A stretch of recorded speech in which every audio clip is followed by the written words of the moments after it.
在韩国掀起轰动的韩剧《天空之城》即将在明天迎来大结局，收视从第一集 1.7% 至今已经飙到 23.2%， 剧情反转再反转成为全民话题。同一家电视台接档的韩剧则是敬九主演的《Legal High》，接着还有男祝贺、耀眼，都让人期待。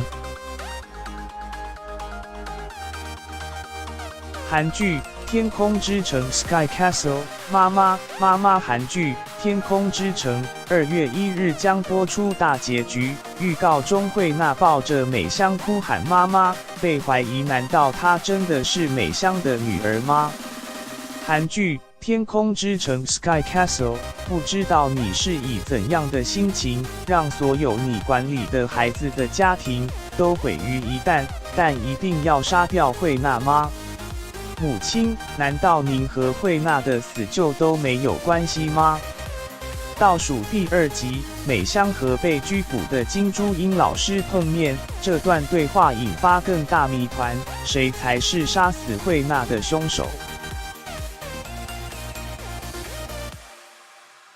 韩剧《天空之城》收视率开低走高，从第一集 1.7% 已经飙到 23.2%， 打破鬼怪最终回收视纪录。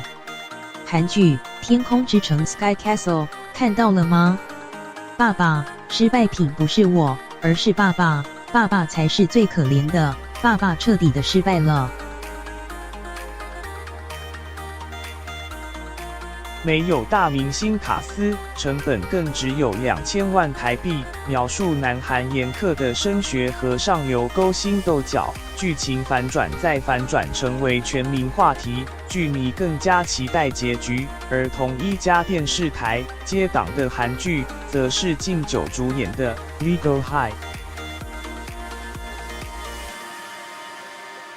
韩剧《Legal High》，听说你们会介绍给我。特别厉害，至今为止从没输过的律师，100个人就代表，争议也会存在100个换上西装，梳搞笑刘海。敬九饰演视钱如命的王牌律师，却被女主角徐恩秀吃死。2月8日首播，11日还有这部剧。